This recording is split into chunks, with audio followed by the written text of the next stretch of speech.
Olá, abençoados, eleitos de Deus, mais que vencedores em Cristo Jesus. Povo eleito, abençoados com o crente Abraão. Você sabia que você é um abençoado juntamente com o crente Abraão? Abraão, quando Deus fez promessas a Abraão, o Senhor, pensava em ti. Ele viu a sua igreja. Ele falou assim para Abraão: Abraão, olha para as estrelas do céu. Veja a quantidade de estrelas. Assim será a minha descendência, né? Então, como a areia do mar, como as estrelas do céu, abençoado.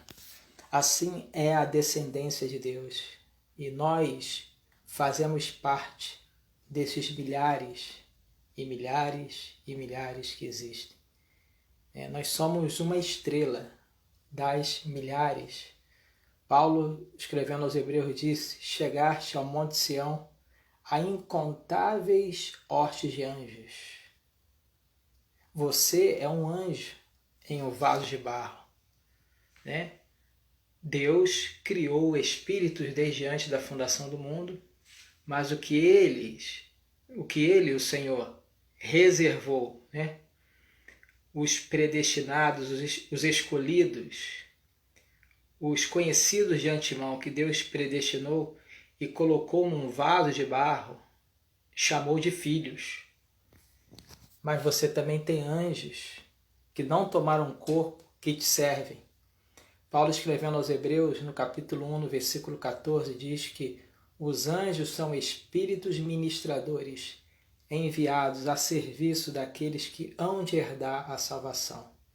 Você tem um anjo a teu favor. Nós temos, eu tenho, você tem, a Igreja de Cristo tem um anjo a seu favor, que ministra em seu favor.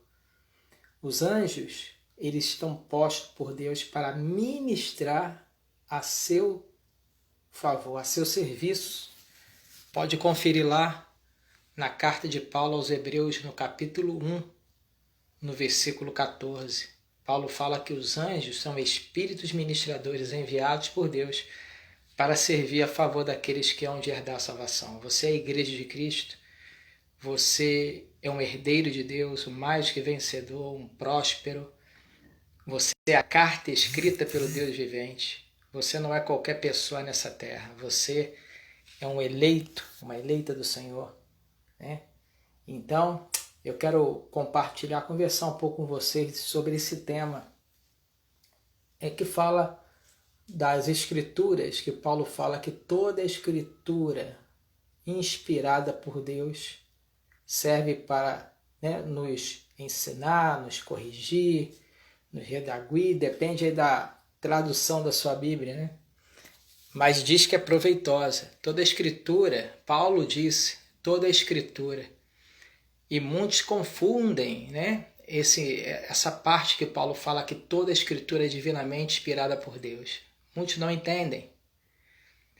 Vamos parar para pensar na época de Paulo. Quando Paulo falou que toda a Escritura é divinamente, né, proveitosa para o nosso ensino, quando o apóstolo Paulo falou sobre isso, ele não estava falando das cartas, né, chamado cartas universais, porque, na verdade, na época de Paulo, elas nem foram escritas ainda, né?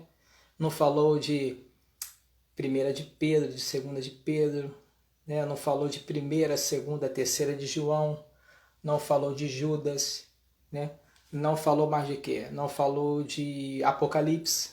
Quando Paulo falou que toda a Escritura é divinamente inspirada por Deus, ele estava falando das Escrituras, lá de Gênesis até Malaquias. Elas foram inspiradas por Deus. O que é inspiração de Deus? É quando alguém fala da parte de Deus, mas não entende o que se fala. Os profetas profetizavam de situações que eles mesmos não entendiam, que não era para eles, às vezes não era nem o período, para o tempo deles, né? Já diz, né, profecias, né? Então eles profetizavam de situações que aconteceriam que eles mesmos não entendiam, mas eles eram inspirados por Deus a falar desta maneira, né? Falava em nome de Deus, da parte de Deus, mas o entendimento ficava sem fruto, eles não entendiam o que estava falando. Eu vou dar um exemplo aqui. Zacarias capítulo 3, verso 9, o profeta Zacarias disse que o Senhor tiraria da terra o pecado em um só dia. Você pode conferir lá Zacarias capítulo 3, verso 9. Imagine Zacarias 600, 700 anos antes de Cristo, com a lei de Moisés ali, ó, sabe, bem ferrenha, vivendo ali a lei de Moisés, profetizando que o Senhor tiraria o pecado da terra em um só dia. Ele não entendeu porque a palavra pecado era uma palavra presente, porque aonde há lei há pecado, e aonde não há lei não há pecado. Porque toda a transgressão da lei gerava o quê? Gerava pecado, né? Então, os desobedientes à lei eram pecadores. Então, todo mundo era pecador porque ninguém teve a capacidade de cumprir os 613 mandamentos da lei. Mas todos ali antes da cruz eram pecadores, não por causa da lei de Moisés, mas por causa do pecado de Adão. Quando Adão pecou, a palavra diz que todos pecaram. Só de nascer, já nascia em pecado. Davi, Moisés, Maria, mãe de Jesus, todos, ao nascer, já nasciam pecadores por causa do pecado de Adão. Então a lei ela veio para mostrar o pecado. Paulo em Romanos capítulo 5, depois leia lá, Romanos 5, versículos 12 e 13, né, ali ele explica, né, que a lei veio para mostrar o pecado. O pecado estava na terra, mas não se sabia distinguir o que era pecado. Então a lei veio para mostrar o pecado. A lei veio para avultar, para colocar à tona o pecado. Né? Então, enquanto não há lei, não há pecado. Não havia consciência de pecado, porque a lei estava, o pecado de Adão, mas os homens erravam naturalmente pensando que estavam fazendo algo certo, né? Porque não tinha nenhum parâmetro, algo para dizer que era certo e que era errado. Então a lei veio para justamente mostrar o que é pecado. Então, tudo que Paulo ele pregava, né, voltando ao tema, tudo que Paulo pregava tinha respaldo nos profetas. Tudo que Paulo ensinava tinha respaldo nos profetas. Né? Então Paulo falou o quê? Se você ler lá em Hebreus capítulo a respeito do pecado, se você ler a carta de Paulo aos Hebreus, eu digo Paulo ou o escritor aos Hebreus, mas foi alguém que ouviu a Paulo, com certeza, porque a carta aos Hebreus é uma carta que fala da diferença da lei e da graça. Isso tudo Paulo ele ensinou, né? Mostra a glória superior da graça no que diz respeito, no que tange a lei. Né? Mostra que a graça de Deus, o sacrifício de Cristo, veio justamente para tirar a lei de Moisés. Então, por isso nós dizemos carta de Paulo aos Hebreus. Né? Então, e tem pontos peculiares ali em Hebreus, ele fala de leite, alimento sólido, como aos Coríntios, Paulo fala, né? Leite, alimento sólido. Então, há pontos ali na carta aos Hebreus que mostra que foi uma carta de Paulo ou de alguém que estava com Paulo, que ouvia Paulo. Né? Não podemos dizer, a carta de Paulo aos Hebreus. Né? Então ali, aos Hebreus no capítulo 9, no versículo 26, diz que o Senhor na cruz aniquilou o pecado. Na consumação dos séculos, Cristo aniquilou o quê? O pecado. Então aquilo que Zacarias profetizou lá em Zacarias 3:9, né, se cumpriu na cruz e Paulo entendeu. Eu quero dizer algo muito importante que muitos não sabem. Somente o apóstolo Paulo, dentre os apóstolos, entendeu que o pecado verdadeiramente saiu da terra na cruz. Pedro, João e Tiago não entenderam isso, porque eles pregavam a circuncisão. O evangelho da circuncisão é uma mescla, né, das práticas de Jesus de Nazaré com o judaísmo. Então, no judaísmo, onde tinha a lei, né? A lei veio para mostrar o pecado. Então, ele vivia em consciência de pecado. né? Achavam que Deus, para justificar o homem tinha que fazer alguma coisa, tinha que obrar. Tanto é que Paulo teve que repreender a Pedro cara a cara, né? Porque Pedro estava lá no território de Paulo, Paulo apóstolo dos gentios, Pedro lá na área de Paulo, em Antioquia, né? Pregando circuncisão. Então Paulo teve que repreender a Pedro. Pedro, olha, Gálatas capítulo 2, versículo 14. Você pode ler. Melhor ainda você ler Gálatas capítulo 2, dos versículos 6 até o 14. Gálatas 2, do 6 ao 14. Você tem uma compreensão melhor dali, né? Daquela situação. Porque Paulo repreendeu a Pedro. Pedro dissimulou. Pedro, quando viu Tiago, começou a dissimular entre os irmãos, né? E Paulo viu aquela situação, ó, não posso deixar barato, eu tenho que repreender Pedro na frente de todo mundo. Paulo não quis saber se Pedro andou com Jesus, se Pedro andou sobre as águas, se Tiago era considerado coluna. Não, Paulo repreendeu, porque Paulo tinha autoridade, ele recebeu a revelação da graça do Cristo ressuscitado. Então Paulo tinha autoridade para anunciar a graça e repreender a todos aqueles que eram contra o evangelho da graça, né? E estava se colocando desobedientes à verdade. E Pedro estava. Paulo falou ali em Gálatas 2,14, Pedro, tu estás de condenar, porque você obriga os gentios a viverem como judeus. Então, e não está de acordo com a verdade, ele diz isso a Pedro. Então, se você que vive na dispensação da graça, você foi chamado a viver o evangelho da graça. Se você que foi chamado a viver o evangelho da graça prega a circuncisão, você está desobediente à verdade. O sistema religioso hoje está desobediente à verdade, porque eles foram chamados a viverem pelo evangelho da incircuncisão que Cristo ressuscitado revelou a Paulo, e eles mesmo assim pregam a circuncisão que Pedro, João e Tiago pregavam. Então, todo o sistema religioso está em desobediência à verdade. E veja que durante anos, né, digo até séculos aí, eles vêm pregando o mesmo tipo de mensagem, que é a circuncisão. E quando aparece alguém, que somos nós da graça, começa a pregar o evangelho da incircuncisão que Paulo pregou, nós somos taxados de hereges, de falsos profetas, né, de mentirosos, porque para eles a mentira se tornou verdade. Mas isso começou lá atrás.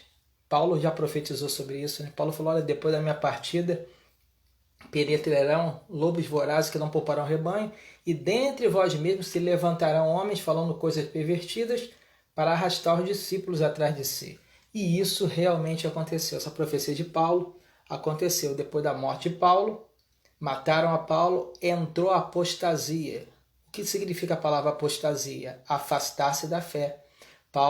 Todo mundo abandonou Paulo. Todos abandonaram a Paulo. Deixaram Paulo de lado. E Paulo foi o único ali que manteve a verdade. Depois que Paulo morreu, né, a iniquidade, o mistério da iniquidade começou a tomar conta. A apostasia, né? Então, em vez de ensinar a igreja a andar por fé, começaram a ensinar a igreja a viver pelas obras. Em vez de ensinar a igreja que a igreja já está salva pela graça, né? Mediante a fé, e isso não vem de nós, é dom de Deus, não das obras para que ninguém se glorie, eles inverteram isso. Começaram a dizer que a salvação é pelas obras e não pela fé. E isso ganhou terreno durante séculos e séculos, com a permissão de Deus. Tudo tinha um plano, tem um plano perfeito de papai nisso tudo. Porque é necessário que a apostasia tomasse conta, né? O que é apostasia? Repito, afastar-se de.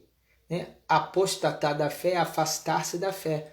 Então, a mensagem da circuncisão, o evangelho da circuncisão pregado pelos apóstolos, é uma mensagem, é um tipo de mensagem que afasta a igreja da fé. Em vez de levar a igreja a viver por fé, ao contrário, leva a igreja a viver pelas obras. Você não conhece pessoas assim?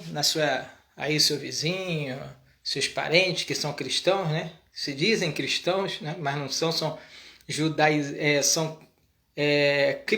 são judaizantes, são falsos judaizantes, porque na verdade não são nem judeus, mas querem viver como judeus, querem viver pelas obras. Então você sabe que o tipo de mensagem que você ouve por aí é assim, não é? Faça a tua parte para Deus fazer a dele. Se você não fizer a tua parte, Deus não vai fazer nada. Não é desta maneira que eles ensinam? É dessa maneira. Você tem que fazer a sua parte, senão Deus não faz nada, senão Deus fica paradinho lá no céu. Você tem que fazer campanhas, correntes, jejuns. Se você não fazer campanha, Deus não vai te abençoar. Olha o tipo de mensagem, né, que baseado, né, na circuncisão, que é baseado nas obras. O toma lá da cá, né? Deus só vai te dar se você fizer. Né? Se você sacrificar, Deus vai te honrar. Isso é uma mensagem anátema.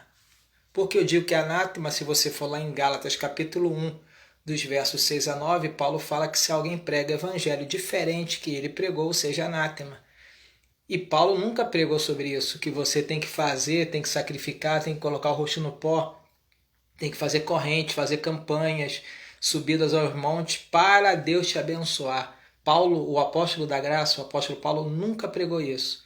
Então Paulo falou, se alguém prega um outro evangelho que seja diferente do que Paulo prega, pode ser um anjo vindo do céu, seja o que? Anátema. Então o sistema religioso está debaixo de anátema, está debaixo de maldição. Então quem sabe que se tem alguém que vai ouvir ou está ouvindo essa mensagem e está ainda agarrado no sistema religioso, eu quero te dizer, olha, sai dela, povo meu, diz o Senhor. Gálatas capítulo 3, verso 10 diz o quê? Os que são das obras da lei estão debaixo de maldição. Os que são das obras da lei, não diz os que são da lei, os que são das obras. Porque a lei já tinha deixado de ser na cruz. Quando Paulo escreveu a sua carta aos Gálatas, suas cartas, né, já estava depois da cruz. O fim da lei não foi Cristo, então por isso Paulo fala, os que são das obras, não os que são da lei. Porque não tinha ninguém da lei, a lei deixou de ser na cruz. Então, os que são das obras da lei estão debaixo de maldição. Os que são das obras da lei estão debaixo de maldição. Então, se você... eu estou aqui na lei, eu estou aqui no sistema religioso, né? Na lei não, né? Eu estou aqui no sistema religioso que prega as obras da lei. Estou aqui... Olha, você está debaixo de maldição. Sai fora. Se Deus já te iluminou, já te deu um entendimento da graça, é para você não participar, não ser cúmplice das más obras que é feito lá. Porque eles estão desonrando a Deus. Eles estão insultando o sangue de Cristo. Sabe o que é você estar num ambiente onde as pessoas insultam o sangue de Cristo? São inimigos da cruz de Cristo? Eu vou te dar um exemplo. Irmãos, você pode perder a salvação. Isso é um insulto ao sangue de Cristo. É um insulto. É uma infâmia, porque o sangue de Cristo foi derramado para te santificar para sempre. Hebreus capítulo 10, verso 14 diz, por um único sacrifício Cristo nos aperfeiçoou para sempre. Por uma única ofrenda Cristo nos hizo perfectos para sempre. Como diz nossos irmãos hispanos, por uma única oferta Cristo nos fez perfeito para sempre. Essa é a mensagem da graça. Mas se você está num lugar, se você está em um ambiente, em um rincão, em algum canto, aonde prega que você pode perder a salvação, isso é uma mensagem contra a cruz de Cristo. Você está num ambiente, em um lugar, aonde homens que são inimigos da cruz de Cristo, inimigos da fé, estão desonrando o sangue da nova aliança. Então, abençoado, essa mensagem é para você que está ouvindo aí e que ainda está agarrado com a lei de Moisés, com as obras da lei. Olha, lança fora a escrava e seu filho, porque de maneira nenhuma o filho da escrava vai herdar com o filho da livre. Lança fora. Viu que Deus falou para Abraão? Lança fora a escrava e seu filho, porque de maneira nenhuma o filho da escrava vai herdar. Então, olha bem, abençoado, você, se estiver agarrado com alguma coisa da lei, das obras, você não vai viver os benefícios do novo pacto. Então é necessário você desgarrar, lançar fora. Paulo fala aos Hebreus no capítulo 6, verso 1, que deixa já os rudimentos da doutrina de Cristo. Deixe os rudimentos. Lança fora os rudimentos da doutrina de Cristo. Veja que essa situação com Abraão, Deus falando para Abraão lançar fora a escrava e seu filho, isso é uma alusão para o tempo da graça. Deus te diz, lança fora os rudimentos da doutrina de Cristo. Você pode, olha, ver você nasceu ali agarrado, foi coroinha, né? Cresceu no berço evangélico, jejuava, subia monte, vivia no reteté, né? Participava da ceia que é a Páscoa, que eles pensam que é a ceia, que Páscoa é da lei, alô? Tem algo aí também para você entender melhor sobre isso. Então, aí você está agarrado aos rudimentos, você não quer largar. Ah, não quero largar esse leite, isso é leite. Larga fora o leite, venha para um alimento sólido. Se você ficar no leite, você não vai crescer. O povo de Deus hoje em dia está aí, dando voltas no deserto. Mesmo tipo de mensagem. Né? Vai numa reunião, a mulher com fluxo de sangue. Aí no outro domingo, o Zaqueu que subiu na árvore. Aí na outra mensagem, Jesus andou pelo barco, né? Atravessou o mar. Aí no quarto domingo, a mulher com fluxo de sangue. E depois o Zaqueu subiu na árvore. E depois Jesus andou por cima do mar e estava no barco. Então, ficam dando voltas no deserto. Dando voltas no deserto. Não crescem. Não saem do mesmo lugar. Lembra do povo lá atrás? Por isso que eu falo que toda a escritura é divinamente inspirada. Olha a mensagem aí. Paulo pregava, ele usava às vezes exemplo lá do antigo pacto de situações que aconteciam. Por isso que é proveitosa para ensinar. Então o povo que dava volta lá no deserto, ficou 40 anos dando volta ali, né? No deserto. Isso tipifica a igreja de Jesus hoje em dia, que está dando voltas no deserto. Não cresce, né? Por causa da incredulidade. Né? A incredulidade é o oposto da fé. Por isso que a mensagem da graça ativa o dom da fé que está em você. A mensagem da circuncisão não. Ela abafa o dom da fé, né? E avulta ali o que é as obras. E Deus não quer nada mais que o teu sacrifício. Deus nunca quis, lá atrás já falava, né? Que Deus não queria sacrifícios nem ofertas, mas misericórdia. Misericórdia quer e não sacrifício, o conhecimento de Deus mais do que os holocaustos. Viu? Oséias profetizou isso e não entendeu o que falou, porque ele vivia num período em que era normal ter sacrifícios e holocaustos. Então imagina o Oséias profetizando, ó, misericórdia quer e não sacrifício, e o conhecimento de Deus mais do que os holocaustos. Foi inspirado por Deus, ele não entendeu o que falou, mas isso era uma profecia já para o futuro e que se cumpriu depois da cruz. Quando Cristo na cruz cumpriu a lei, acabou com a lei, entramos na dispensação da graça, onde o justo vive por fé. E depois da cruz você foi chamado a viver pela fé, não pelas obras. O justo viverá por quê? Pela fé. Se você vive pelas obras, você está em desobediência. Você está em desobediência à verdade. E a mensagem da circuncisão é justamente, da circuncisão, hein, que Pedro, João e Tiago pregavam, é justamente um tipo de mensagem que te desvia da fé. Olha, hein, que eu estou falando é algo muito sério. Ah, mas eu aprendi desde pequenininho que as cartas de Pedro, João e Tiago e Judas, sabe, e Apocalipse, olha, a maravilha para a minha vida. Isso não é fundamento para a igreja gentílica. O fundamento está nas 14 epístolas que o apóstolo Paulo escreveu, de Romanos a Hebreus. Porque Paulo foi o apóstolo dos gentios, ele que recebeu a revelação da graça do Cristo ressuscitado e lançou o fundamento. Não estou dizendo que você não deva ler toda a Bíblia. Você pode até ler no contexto de você até ver o que não é para você. Você pode ir lá em 1 de Pedro, 2 de Pedro, Tiago, Judas, para você ver o que não é para você. Tiago, capítulo 1, versículo 1, ele já deixa bem claro, ó, que ele estava escrevendo às 12 tribos de Israel. E você é israelita ou é um gentio? Se você não nasceu em Israel, você é um gentio. Então aquela carta, aquela epístola de Tiago, de cara já começa dizendo, ó, não é para você. É uma carta direcionada às 12 tribos de Israel. Pedro pregava a circuncisão.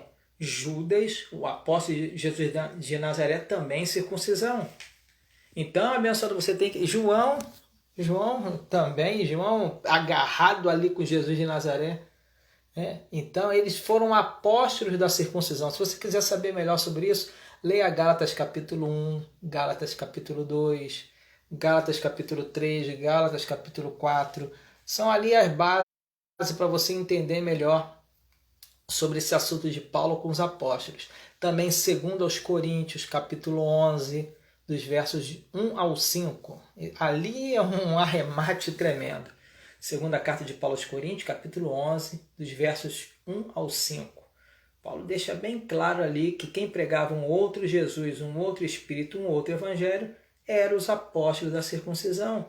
E o sistema religioso está justamente agarrado a esses apóstolos da circuncisão, porque eles estão com um véu de Moisés.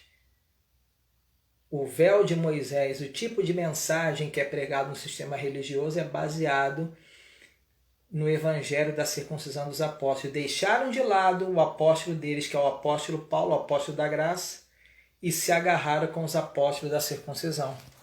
O próprio apóstolo Paulo disse que o nosso apóstolo é Cristo. Sim, Cristo é o nosso apóstolo. Por quê? Porque o que ele pregava vinha do Cristo ressuscitado. Então, o apostolado que Deus deu a Paulo é para você também, porque é do Cristo ressuscitado. Você está me entendendo, abençoado? Então, se você foi chamado a viver pela graça e não pelas obras, olha, faça uma reflexão nessas mensagens, nesse vídeo que você está ouvindo. Pega esses versos, leia, ora a Deus, fala, Senhor, o que Ele está dizendo é a verdade, e com certeza o Espírito com E maiúsculo vai testificar com você, Espírito com E minúsculo. Né? Vai testificar a mensagem espiritual é para os espirituais. Né? Receba essa palavra da graça e cresça na graça e no conhecimento. Compartilhe este vídeo para que a palavra da graça corra e seja glorificada. Graça e paz abençoados.